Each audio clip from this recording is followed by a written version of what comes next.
Hi friends, welcome to sunrise Joshi. నేను మీ Saritha. Today recipe ఏంటంటే friends, tasty టమాటా curry అండి. చాలా బాగుంటుందండి. ప్రిపేర్ చేయడం కూడా చాలా ఈజీ అండి. ఈ రెసిపీని మనం రైస్లో కానీ, చపాతీలో కానీ, పూరీలో కానీ తీసుకోవచ్చు. చాలా బాగుంటుందండి. ఇప్పుడు ఎంతో టేస్టీగా ఉన్నటువంటి ఈ టమాటా కర్రీని ఎలా ప్రిపేర్ చేయాలో ఈ వీడియోలో చూద్దాం. ఒక పెనం పెట్టుకొని అందులోకి 1.5 టేబుల్ స్పూన్ ఆయిల్ అనేది వేసుకోవాలి. ఆయిల్ అనేది కొద్దిగా వేడెక్కాక ఇందులోకి 7-8 పచ్చిమిర్చిలు తీసుకొని సన్నగా కట్ చేసుకొని వేసుకోవాలి. వీటిని కొద్దిగా ఫ్రై చేసుకోవాలి. ఇవి కొద్దిగా ఫ్రై అయిన తర్వాత ఇప్పుడు మనం ఇందులోకి 1/2 టీ స్పూను మెంతులు వేసుకోవాలి. మెంతులతో పాటు 1/2 టీ స్పూను జీలకర్రను కూడా వేసి ఫ్రై చేసుకోవాలి. వీటితో పాటుగా 1/2 టీ స్పూన్ ఆవాలు వేసి ఫ్రై చేసుకోవాలి.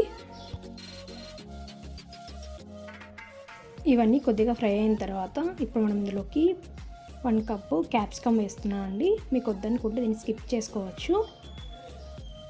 ఇవి కొద్దిగా ఫ్రై అయిన తర్వాత ఇప్పుడు మనం ఇందులోకి కరివేపాకులు వేసి ఫ్రై చేసుకోవాలి.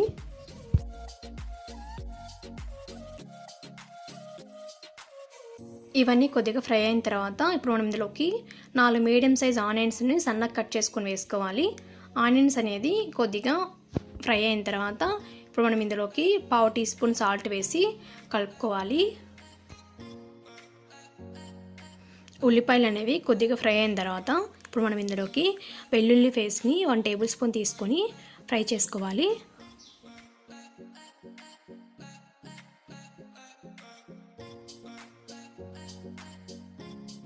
ఈ విధంగా ఆనియన్స్ అంతా ఫ్రై అయిన తర్వాత ఇప్పుడు మనం ఇందులోకి 1/2 కేజీ టమాటాలు తీసుకొని సన్నగా కట్ చేసుకొని వేసుకొని ఫ్రై చేసుకోవాలి.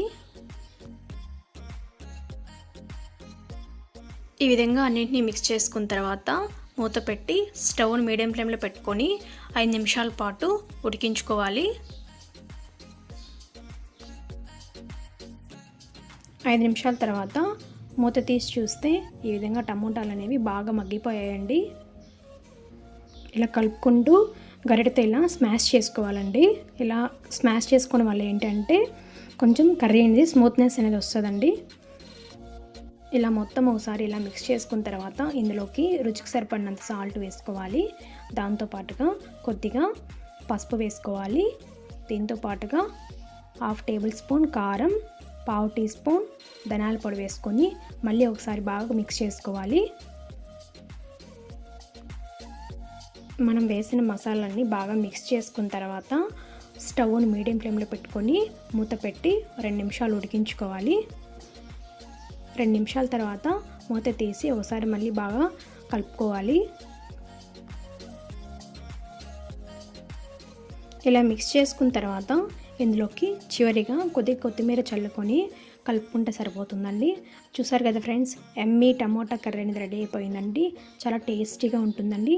తప్పకుండా మీరు కూడా ఒకసారి ట్రై చేయండి ఫ్రెండ్స్. ఈ రెసిపీ కనుక మీకు నచ్చినట్లయితే తప్పకుండా మన సన్రైజ్ జోషి అనే ఛానల్ని సబ్స్క్రైబ్ చేసుకోండి. Thanks for watching.